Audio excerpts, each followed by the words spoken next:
Super கிச்சனில் இன்றைக்கி என்னன்னா சிக்கன் ஃப்ரை தான் பண்ண போகிறோம். ரசம் வச்சுருக்கோம் வீட்டில், அதனால் சிக்கன் வாங்கி மழைக்கு இதமாக ஒரு சிக்கன் ஃப்ரை தான் பண்ண போகிறோம்.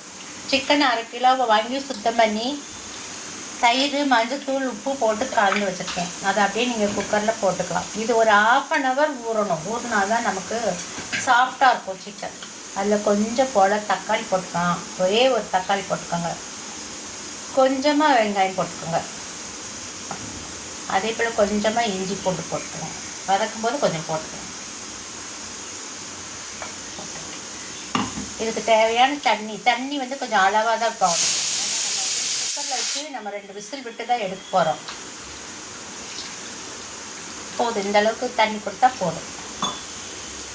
லைட்டாக எனக்கு உப்பு போய் குக்கர் மூடிடலாம். திரும்ப பார்க்கலாம். ஸ்டவ் பற்ற வச்சு நம்ம குக்கர் வச்சுட்டோம். குக்கர் ரைட் போட்டு 3 விசில் விட்டு எடுத்துக்கோங்க. கறி நல்லா வெந்துருச்சு பாருங்கள். ரொம்ப நல்லா வெந்திருக்கு பாருங்கள். சாஃப்டாக இருக்கா? ஓகே, சாஃப்டாக தான் இருக்குது. இப்போ ஒரு பேன் வச்சுக்கலாம். பேன் வச்சு ஆயில் போட்டுக்கலாம்.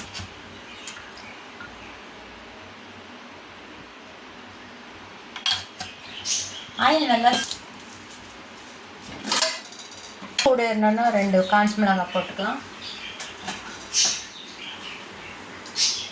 2 சோம்பு போட்டுக்கலாம். இதெல்லாம் நல்லா சவக்கட்டும்.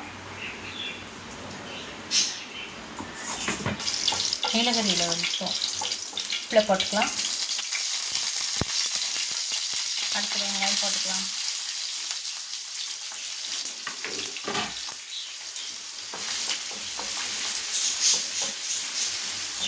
வெங்காயம் நல்லா சவக்க வறுத்துக்கலாம். நான் வெங்காயம் சவந்தப்புறம் பார்க்கலாம். பாருங்கள், இந்த அளவுக்கு வறுத்தா போதும். வெங்காயத்தை நம்ம கொஞ்சம் ஸ்டவ்வை சிம் பண்ணிவிட்டு நம்ம கொஞ்சம் இஞ்சி போட்டு சேர்த்துக்கலாம்.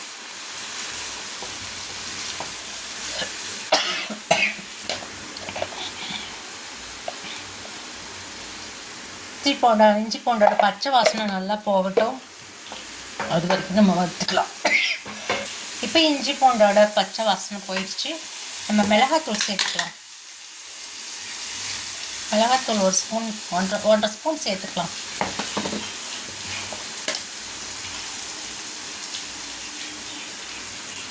மல்லித்தூள் 2 ஸ்பூன். நம்ம சிக்கன்லேயே உப்பு போட்டிருக்கோம். நம்ம பார்த்துக்கிட்டு உப்பு சேர்த்துக்கலாம். இப்போ நம்ம சிக்கன் குக்கரில் வச்சனால அந்த தண்ணி மட்டும் விட்டுடலாம். சிக்கன் நல்லாவே வெந்திருக்கு. நம்ம கொஞ்சம் தண்ணி கொஞ்சம் கெட்டி ஆனதுக்கப்புறம் கிரேவி மாதிரி பக்குவத்தில் நம்ம சிக்கனை சேர்த்துக்கலாம்.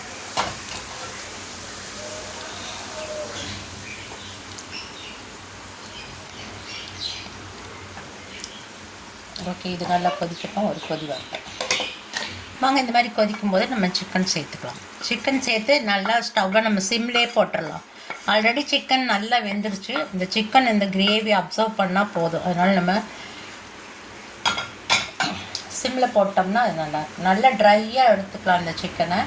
அதனால் கொஞ்சம் நேரம் அப்படியே போட்டுடலாம். ஸ்டவ்லேயே கிடக்கட்டும். இடையில நீங்கள் எடுத்து கிண்டி விடுங்க. தட்டு வச்சு மூட வேணாம். தட்டு வச்சு மூடினீங்கன்னா அந்த ஆவியோட தண்ணி விழுகும். சிக்கன் வந்து இன்னும் சொதன்னு ஆகிடும். அதனால் தட்டு வச்சு மூட வேணாம். இப்படியே விட்டுறலாம். இந்த ஸ்டேஜில் பார்த்துக்கோங்க. உங்களுக்கு உப்பு காரம் ஏதாச்சும் தேவைப்பட்டால் இந்த ஸ்டேஜில் சேர்த்துக்கலாம். எங்களுக்கு கரெக்டாக இருக்குது. ஓகே, பாருங்கள் எப்படி இருக்குதுன்னு. உங்களுக்கு இந்த ஸ்டேஜில் வேணாலும் எடுத்துக்கலாம். நம்ம இட்லி, தோசை, சப்பாத்தி, பூரி அந்த மாதிரி சாப்பிடணுன்னா நம்ம இந்த ஸ்டேஜில் எடுத்துக்கலாம். நாங்கள் ரசம் சாதம் வச்சுருக்கனால நல்லா ட்ரை பண்ணி தான் எடுக்க போகிறோம். கொத்தமல்லி தழை சேர்த்துக்கலாம்.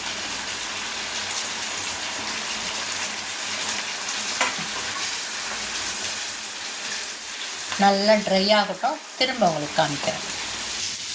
பாருங்கள் எவ்வளோ நல்லா சூப்பராக வந்துருக்கு பாருங்கள் சிக்கன்.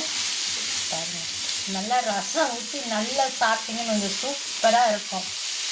அவ்வளோதான், ஓகே ஆயிடுச்சு.